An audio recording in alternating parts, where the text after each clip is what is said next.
우리나라 초대교회 때에 김익두 목사님이라는 분이 계셨는데 어느 날 전도를 하기 위하여 들판으로 나갔습니다. 모내기 하던 사람들이 모여서 점심을 먹고 있었는데 그들에게 가까이 다가가자 쳐다보던 사람 중에 한 청년이 일어나가지고 목사님, 오늘 여기서는 전도가 안 될 겁니다. 그렇게 얘기를 했습니다. 아니 왜요? 했더니만 며칠 전에 비가 오고 바람이 불고 벼락이 떨어졌는데 동네 한가운데 있는 선앙당 나무를 때렸습니다. 가지가 부러지고 불탔거든요. 그리고 바위가 벼락을 맞아가지고 부서지고 논바닥이 팍 하고 파였습니다. 아니 나무가 무슨 죄가 있습니까? 바위가 뭐 잘못한 거 있습니까? 하나님이 없든지 있다면 장님이든지 그런 하나님을 누가 믿겠어요? 그 말을 듣고 나니 일리가 있거든요. 이 김익두 목사님 큰일 났다 싶어서 잠시 기도를 했습니다. 그리고 이렇게 말을 했습니다. 자네 어릴 때 서당 다녔나? 소학교 다녔나? 소학교 다녔습니다. 그래, 그러면은 선생님의 손에 무엇이 들려 있었는가? 막대기가 들려 있었죠. 아이들이 떠들 때 그거 가지고 뭐 하든가? 칠판이나 교탁을 땅땅 때리지요. 맞아. 그런데 칠판이 무슨 죄가 있나? 책상이 무슨 죄가 있어? 왜 책상을 치고 칠판을 치는가? 그 아이들 보고 떠들지 말라는 거죠. 맞네. 바로 그거야. 지금 벼락이 바위를 때렸다만 다음에는 자네 머리를 때릴 수도 있다. 아니 무슨 말씀을 그렇게 하십니까? 그러니 자네 돌아와 예수님을 믿게. 그래서 하나님의 아들이 된다면 좋지 않겠는가? 이렇게 해서 그 청년을 전도했다고 합니다. 여러분, 우리 주변에는 많은 사건들이 있습니다. 그 사건들이 나와는 아무 상관이 없느냐? 아닙니다. 그 모든 사건들이 다 의미를 가지고 있고 나에게 뭔가 사인을 보내고 있는 거죠. 나를 치기 전에 다른 것을 보고 깨닫고 느끼고 돌아오라. 그런 얘기입니다. 이걸 외면하면 언젠가는 나도 그런 사건을 직접적으로 만날 수 있다. 그런 말이지요. 여러분, 우리는 지난 시간에 좋은 씨앗을 뿌려야 합니다 라는 말씀을 생각했죠. 인생은 농사와 같은 거다. 그런데 이 농사의 법칙은 심은 대로 거두는 것이고 인생사도 마찬가지다.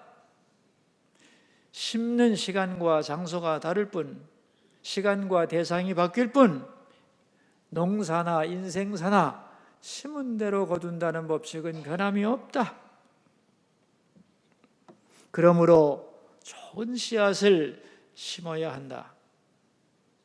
덕과 근면함을 심을 때 존경과 재물이라는 열매를 거두고 인자와 공의를 심어야 생명을 거두고 그리고 구제하고 베풀어야 풍성하게 된다 그랬습니다. 어떻게 내가 베풀 수 있느냐? 내가 물근원이 아니고 내 위에 엄청난 수원지가 있고 나는 그 수원지로부터 물을 공급받는 작은 웅덩이라는 것. 그래서 내가 계속 흘려보내면 위로부터 공급이 이어진다는 것. 그러니까 위로부터 오는 공급을 막는 것은 하나님이 아니고 나 자신이라는 것. 만약에 내가 물을 흘려보내서 그 물이 밑으로 내려가서 이루어지는 그 수많은 아름다운 일들은 다 나의 상급이 될 텐데 그 멋진 일을 사람들은 하지 않고 있다는 거예요. 그러므로 움켜쥐는 삶이 아니라 베푸는 삶을 살아라. 그래서 하나님께 상을 받아라. 그것이 남는 장사고 그것이 소출이 많은 농사의 비결이다. 그런 말씀을 나누었습니다. 기억나시죠? 예, 오늘은 그렇게 살지 않을 때, 알면서도 올바른 길로 가지 않을 때, 그때 어떤 일이 생기느냐는 거예요. 그래서 오늘 본문은 훈계가 필요하다, 그런 얘기입니다. 여러분, 훈계가 뭐죠? 훈계는 말로 듣는 책망입니다. 그리고 간접적인 것입니다. 왜 간접적이냐면 아직 사건으로 일어나지 않았거든요. 다른 사람의 경험을 내가 말로 듣는 것이기 때문에 간접적인 것입니다. 그런데 이 훈계를 듣지 않으면 어떻게 되느냐? 징계가 옵니다. 이 징계는 사건으로 경험하는 책망입니다. 그리고 직접적입니다. 내가 실제로 경험을 해야 되기 때문이죠. 자, 예를 들어 보겠습니다. 여러분이 자녀들에게 아침에 일찍 일어나야 된다라고 말을 했는데 약속하고 아이가 일찍 일어나지를 않습니다.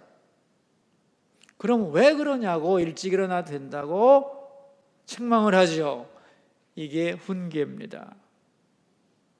근데 그 말을 듣고도 도무지 일어나지 않습니다. 그러면 혼을 내주죠. 딱 하고 들어갑니다. 그게 징계입니다. 그러니까 처음부터 사건이 있는 것은 아니죠. 처음에는 말로 하는 겁니다. 훈계를.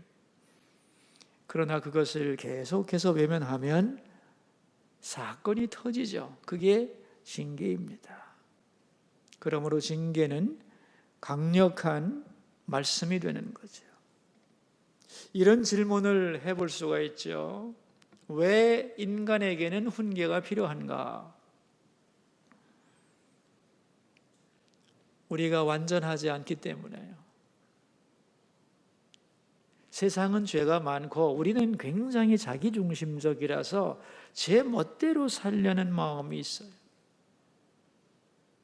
그래서 잘못 가고 있을 때 뭐가 필요하냐? 안 돼! 그리로 가지 마! 라고 말해야 된다는 거예요. 이 훈계를 듣지 않을 만큼 완전한 인간이 있나? 없죠. 부족함이 많기에 훈계가 필요하다.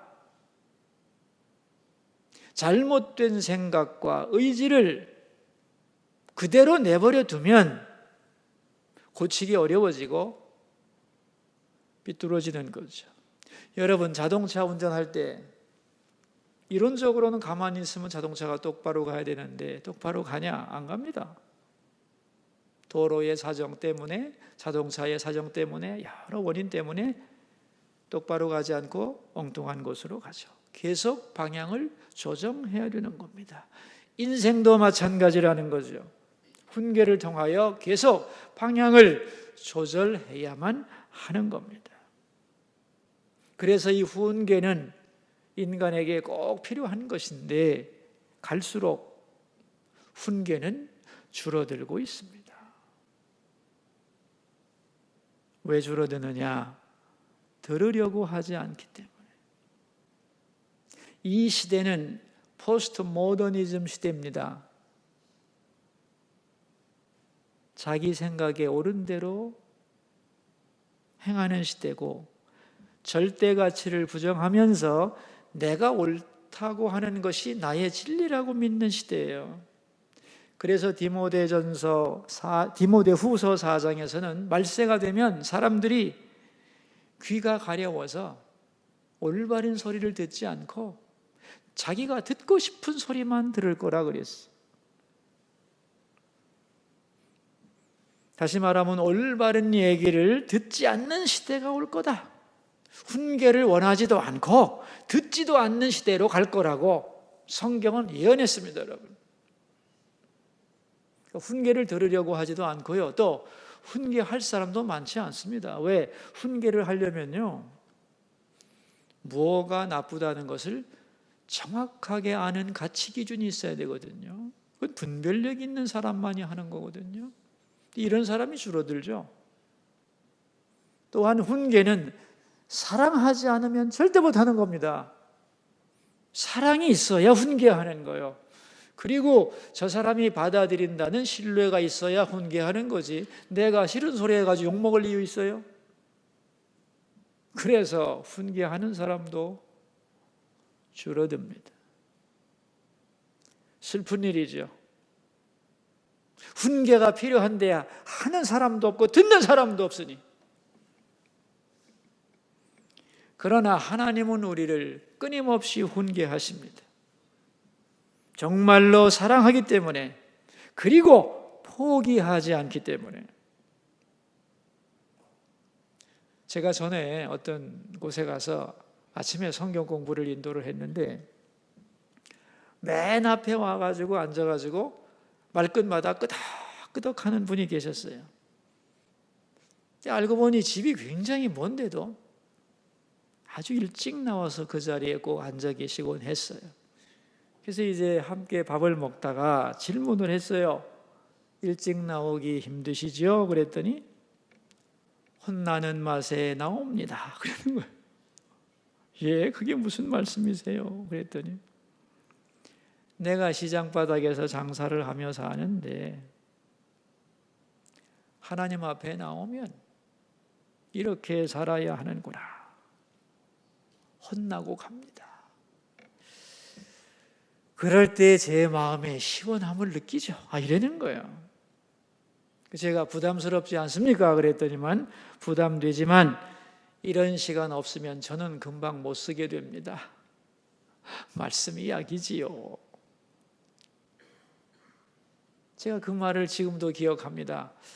말씀을 배우러 나오면서 혼나러 옵니다. 아주 기억에 남아요. 내가 100% 들은 말씀을 실천은 못하더라도 나를 사랑해서 바른 길로 가라고 하는 그 말씀을 내가 듣는 동안에는 그래도 바른 길을 걸어갈 수 있다는 거죠. 왜? 하나님의 말씀은 교훈과 책망과 바르게 함과 의로 교육하기에 유익하기 때문이죠. 자, 여러분, 이 훈계에는 어떤 효과가 있는가? 훈계를 잘 받으면 어떤 효과가 있는가를 한번 생각해 봅시다. 1절 말씀 같이 읽습니다. 훈계를 좋아하는 자는 지식을 좋아하거니와 징계를 싫어하는 자는 짐승과 같으니라. 훈계를 잘 받으면, 기쁘게 받으면 어떻게 된대요? 지식이 쌓인다는 거예요. 다시 말하면 훈계를 거절하면 무식해지고 미련해지는 거예요. 그런데 훈계를 잘 받으면 지식이 되고 지혜로워져요. 너 이렇게 하면 안 된다. 그거 고쳐라. 그랬을 때 네 하고 고치면 그게 누구께 되지? 듣는 자에게 진정한 지식이 되는 거예요. 그래서 들은 만큼 수용한 만큼 성장하고 지혜로워지는 거예요. 더구나 하나님의 말씀에는 엄청난 지혜가 녹아 있잖아요. 그죠? 세상을 창조하신 분의 지혜가 말씀이라는 훈계 속에 들어있는 거예요. 그 말씀을 들으면서 아멘, 아멘 하고 수용하게 되면은 그 사람이 지혜로워지는 거예요. 몸과 마음과 영혼이 현명해지는 거라는 거예요. 그러나 거절하고 외면하면 무식해지고 악에 사로잡히는 거죠. 중요한 예가 있죠. 예수님이 베드로에게 사탄아 물러가라 그랬잖아요. 왜냐하면 베드로 자기도 모르는 사이에 사탄이 들어와서 베드로의 마음을 바꿨거든요. 자기도 몰라. 그런데 은밀한 중에 이루어지는 거기 때문에 예수님이 꾸짖으면서 그것을 밝히 보여줍니다. 그럴 때 맞다 하고 수용하면 마귀가 놀라서 도망가는 건데 무슨 말씀을 그렇게 하십니까? 저한테 섭섭합니다. 이래버리면 마귀는 나가지 않죠. 내 속에서 견고한 진이 되는 겁니다. 그래서 이제부터는 끌려다니는 거예요. 그러니까 훈계를 잘 들으면 내 고집이 무너지고 지혜로워지고 정결해지고 내 속에 들어있는 악이 떠나간다는 말입니다. 아멘이죠? 훈계를 들으면 어떻게 된다고요? 지식을 얻는다고 그랬어요. 지혜로워진다. 두 번째, 2절 말씀을 읽겠습니다. 선인은 여호와께 은총을 받으려니와 악을 꾀하는 자는 정죄하심을 받으리라. 훈계를 잘 들으면 은총을 받습니다. 은총을. 사랑받는다는 거예요. 훈계를 받아들이는 사람을, 훈계하는 사람은 사랑하게 돼 있어요. 여러분이 말이죠, 자녀가 실수를 해가지고 훈계를 했는데 잘 알겠어요. 잘못했습니다. 다시 그러지 않겠습니다. 그렇게 말하면 여러분 어떻게 하시나요? 실수를 했어도 사랑스럽죠? 꼭 안아주고 싶죠, 그죠? 그런 겁니다. 우리가 하나님 앞에 실수하죠. 죄도 짓고. 그러나 하나님이 안 된다고 했을 때 알겠습니다. 하나님 그렇게 하지 않겠습니다. 그렇게 하면 하나님이 뭘 베푸신다고요? 은총을 베푼다는 거예요. 은총을. 여러분 왜냐하면은 이 훈계 속에는 사랑이 들어있는 거거든. 훈계를 받아들인다는 말은 그 속에 담긴 사랑을 억셉트한다는 뜻이에요. 내가 사랑을 주었고 저 사람이 사랑을 받아들입니다. 사랑의 소통이 이루어지는 거예요. 그래서 훈계하는 사람은 훈계를 잘 받는 사람을 사랑하게 되어 있는 거예요. 은총이란 말은 윗사람이 하는 사랑이죠. 훈계를 받는 사람이 대개 아랫사람일 테니까, 그죠? 그래서 훈계를 잘 받으면 어떻게 된다? 은총을 받게 된다. 그런 얘기예요.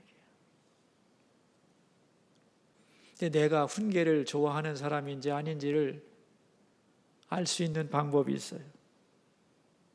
누가 내 잘못을 지적하고 가르쳐주면 부끄러워하고 모욕감을 느끼고 실망하고 그렇게 말하는 사람을 회피하고 부담스러워하면 훈계를 좋아하는 사람이 아니에요. 네가 마땅히 이러해야 된다고 자기의 본분을 잃어버린 사람에게 본분을 설명해 줄 때 자기를 못 살게 군다 생각하고 헐뜯는다고 생각하고 오해한다면 그 사람은 훈계를 좋아하는 사람이 아니라는 거예요. 반응을 보면 알잖아요, 그죠? 훈계를 싫어하는데 누가 하고 싶겠어요? 더 이상 하지 않습니다, 이제는. 그러나 훈계를 받으면서 고맙습니다. 언제나 지적해 주십시오. 열심히 배우겠습니다. 그러면 사랑받죠. 실수를 해도 사랑받습니다. 이걸 잊어서는 안 되는 거예요. 세 번째, 훈계를 잘 받으면 어떻게 되느냐? 3절 말씀 함께 읽습니다. 사람이 악으로서 굳게 서지 못하거니와 의인의 뿌리는 움직이지 아니하느니라. 굳게 서게 되는 거예요. 굳게. 다시 말하면 안전한 길로 가게 된다. 훈계를 들으면 내 가는 길이 탄탄해집니다. 그럴 수밖에 없죠. 바른 길로 가라고 하는 훈계를 받아들였는데 내 갈 길이 견고해지겠죠. 어떤 회사가 제품을 만들었는데 말이에요. 수많은 비판자들이 뭐라고 했어요? 가격이 어떻다, 어떤 부분에 문제가 있다, 이렇게 해야 된다, 저렇게 해야 된다. 수많은 댓글들이 달립니다, 여러분. 그런데 그걸 잘 종합해서 다 반영하고 새로운 제품을 내놓으면 그 제품은 경쟁력이 있을까요, 없을까요? 예? 있죠? 왜? 훈계와 비난을 통과했잖아요. 견고해지는 겁니다. 그뿐만이 아니에요. 제품만 견고해지는 게 아니라 비난하는 모든 사람을 자기의 편으로 끌어들일 수 있는 그 길이 견고해지는 거예요. 훈계를 들을 때 내 인생길이 탄탄해진다. 아멘입니까? 근데 이렇게 좋은 훈계를 왜 안 듣냐 이거야. 결과가 좋은데. 듣지를 않아서 나중에는 뭐가 온다고요? 훈계 다음에 징계가 오는 거예요. 사건으로 뻥 터지는 거예요. 우리 교우님 중에 어느 분이 저보고 목사님 하나님이 저를 징계하시는 것 같아요. 그래. 그래서 말했습니다. 제가 징계가 뭐라고 생각하세요? 그랬더니 하나님이 나 때리는 거죠.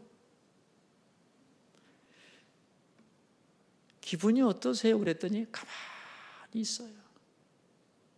마음이 복잡하단 거지. 그래서 제가 뭔가 얘기를 해줘야 되겠다 생각이 들어서 성경책을 좀 펴세요. 그리고 한 구절을 읽어줬어요. 하나님 앞에서 서운한 마음이 있는 사람에게, 스스로 징계받아 서운해하는 사람에게 읽어주고 싶은 말씀이 뭐냐면 히브리서 12장 한번 찾아봅시다. 우리 신약 성경 히브리서 12장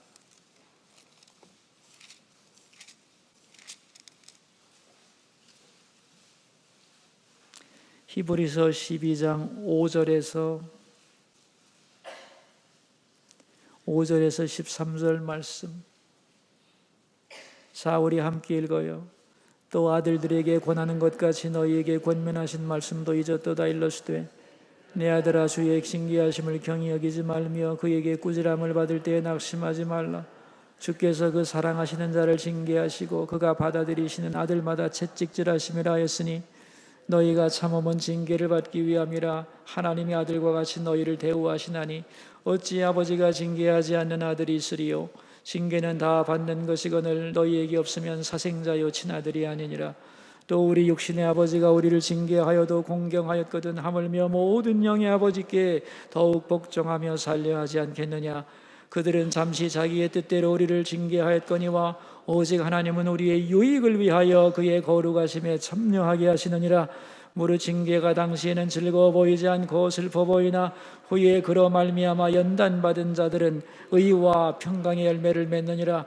그러므로 피곤한 손과 연약한 무릎을 일으켜 세우고 너희 발을 위하여 곧은 길을 만들어 저는 다리로 하여금 어그러지지 않고 고침을 받게 하라 그랬어요. 여러분, 징계가 아버지의 사랑이라는 걸 잊어서는 안 돼요. 에드가라고 하는 분은 이런 말을 했어요. 하나님의 징계는 사탄의 애무보다 훨씬 좋은 것입니다. 사탄은 우리를 죽이려고 애무하지만 하나님은 우리를 살리려고 징계합니다. 여러분, 징계에 대한 오해가 없기를 바라요. 징계는 마치 뭐와 같으냐 하면은 사자가 들어가지 못하게 막아놓은 길로 가다가 큰 가시에 발이 찔렸어요.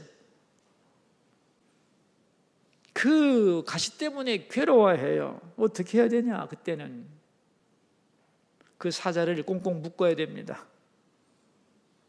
묶어놓고 그 발에서 가시를 빼줘야 돼.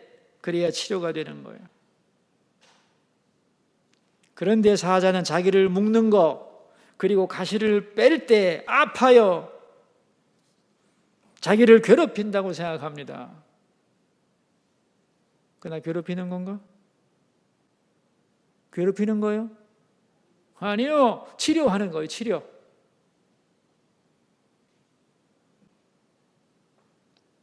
사랑으로 치료하는 거예요. 그래서 징계란 벌이 아니고 강력한 치료인 거예요.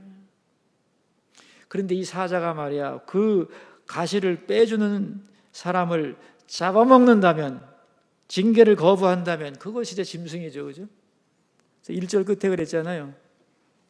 잠언 12장 1절 끝에 징계를 싫어하는 자는 짐승과 같으니라.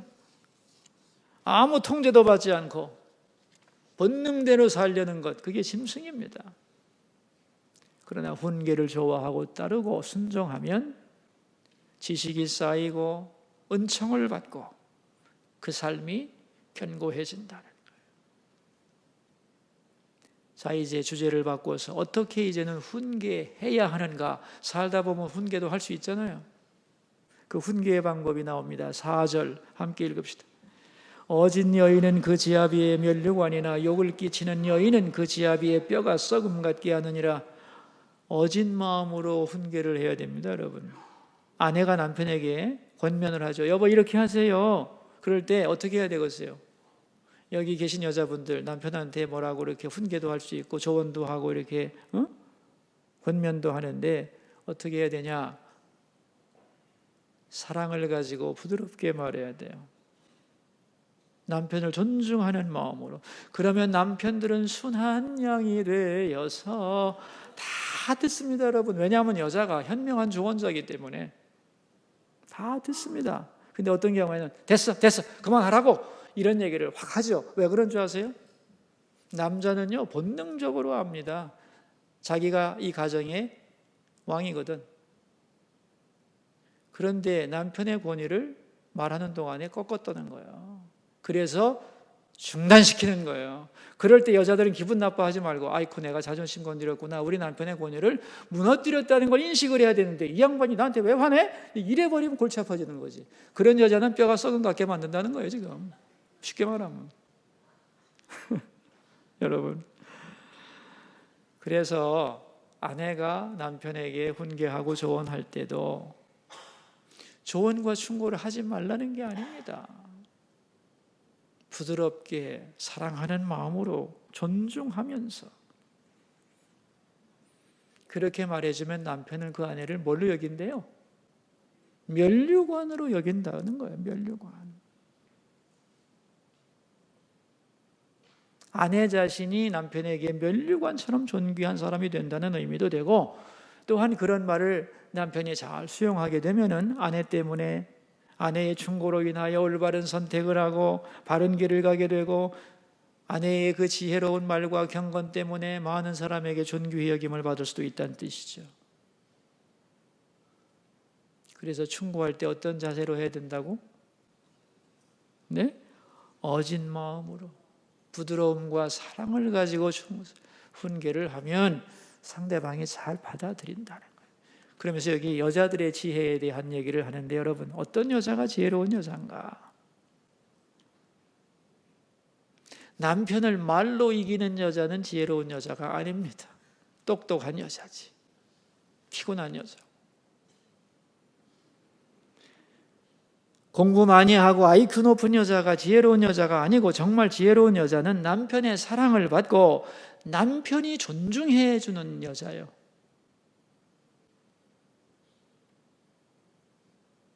아내가 뭔가 말해서 남편에게 부드럽게 말하면 남편이 맞아, 당신 말 듣고 보니 맞구만, 당신 말대로 해야 되겠네, 이렇게 수용하면서 자존심을 꺾지 않으면, 부드럽고 사랑을 가지고 말하면 남편이 고마워하고 아내를 존귀하게 여기고 사랑할 거다 이거야.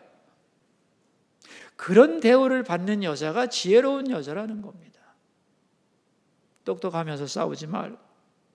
여러분, 가정이라고 하는 것은 안식처 아닙니까? 밖에서 태풍이 불어도 이 가정이 평안하면 소생할 수 있는 건데, 이 가정에서 쉴 수가 없다 이거야. 남편을 공격하고 몰아붙이고 잔소리가 많고 그러면은 그 말이 아무리 맞는 말이라 할지라도 받아들이기가 어렵다는 거예요. 최후의 위로자가 아내인데 거기서 위로를 얻지 못하면 남편은 뼈가 썩어버린다 그랬어요. 그래서 훈계하는 방법이 뭐냐? 어진 마음으로 부드럽게 존경과 사랑을 가지고 훈계하시기 바랍니다. 두 번째는 5절인데 같이 읽읍시다. 의인의 생각은 정직하여도 악인의 도모는 속임이니라. 정직한 훈계를 해야 되는데, 이게 뭐냐면요, 이 객관적인 훈계를 해야 된다는 거죠. 그러니까 훈계할 때는 내용이 구체적이어야 되고 훈계를 받는 사람을 위해서 훈계해야 됩니다.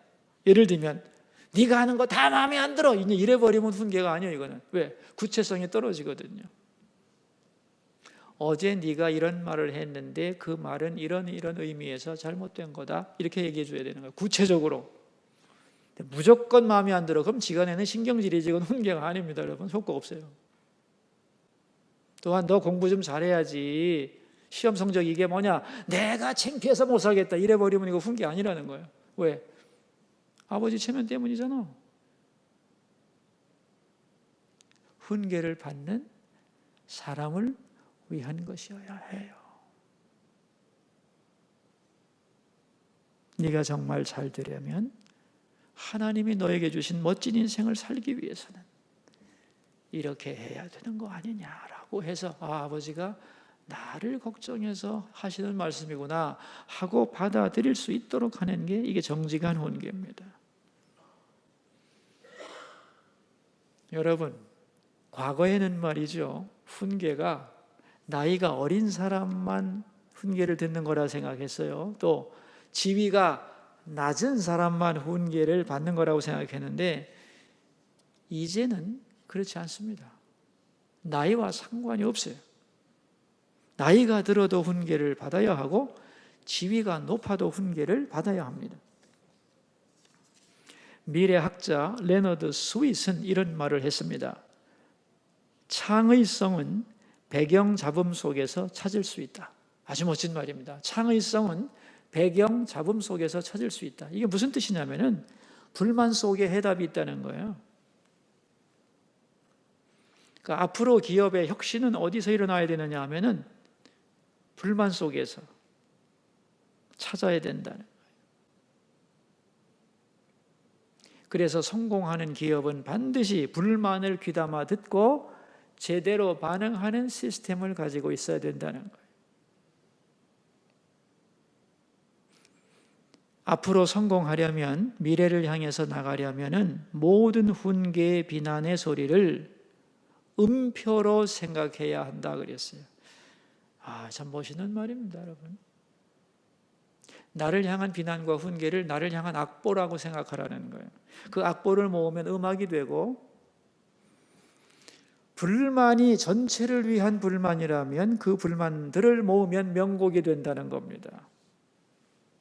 그러니까 누가 나에게 비난을 하고 훈계를 하면 그것은 나를 위한 음악이다라고 생각하고 그 음악을 잘 따라하면 정말로 내가 멋진 사람으로 바뀐다는 거예요. 지혜로워지고 사랑받게 되고 번성하게 된다. 여러분은 누가 여러분에게 훈계하고 어떤 지시를 하면 그게 여러분을 위한 음악이라고 생각할 수 있나요? 미래를 향해 나가려면 이렇게 돼야 된다는 겁니다. 지금 열린 마음으로 누군가가 나를 향해 훈계할 때 그게 나를 위한 멋진 음악이라고,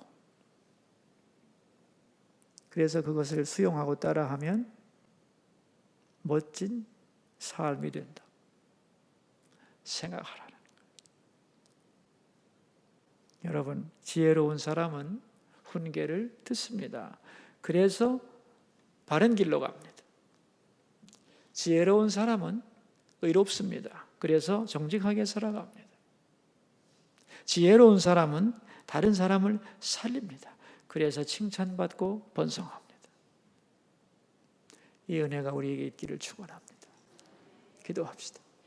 우리 두 가지 기도 제목으로 주 앞으로 나갑시다. 첫 번째 기도 제목입니다. 불완전한 우리들, 죄 많은 세상에서 바로 살려면 훈계가 필요합니다. 주님, 훈계를 좋아하는 사람이 되게 하여 주소서. 우리가 어떤 위치에 있든지 훈계를 잘 받고 훈계를 통해 주시는 은혜를 누리게 하소서. 기도하겠습니다. 자기의 소리가 자기 귀에 들리도록 소리를 내서 우리 함께 기도합니다. 하나님 아버지, 감사합니다. 오늘 잠언 12장을 보면서 훈계를 좋아해야 된다는 말씀을 들었습니다. 우리는 불완전한 사람들입니다. 죄 많은 세상에서 살아갑니다. 훈계가 절실하게 필요합니다. 하나님 아버지, 이 훈계가 우리에게 주어질 때 불평하거나 원망하거나 거부하지 않게 하소서.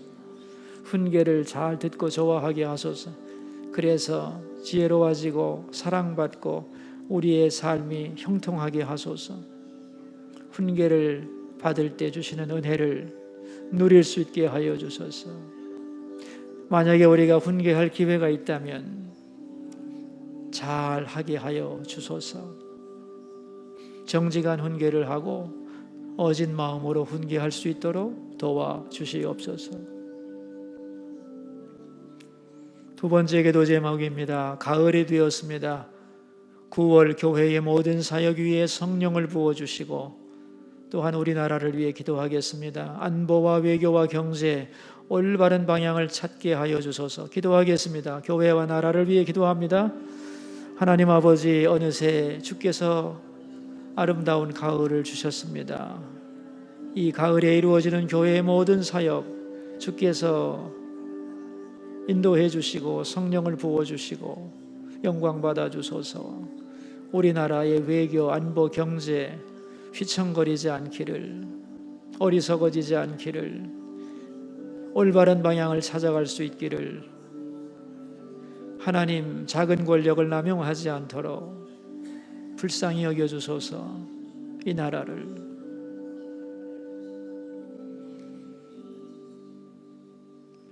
살아계신 하나님, 어리석고 미련하며 자기중심적인 우리를 말씀으로 훈계해 주시니 감사합니다. 훈계를 거부하고 고집을 부리다가 징계받는 일이 없게 하여 주소서. 혹시 징계 가운데 있더라도 분노하거나 낙심하지 말고 그 속에 나를 돌아오라고 치료하는 하나님의 사랑이 있음을 알게 해 주소서. 언제나 훈계를 좋아하고 말씀을 가까이 하는 우리가 되게 하여 주옵소서. 존귀하신 예수님 이름으로 기도하옵나이다. 아멘.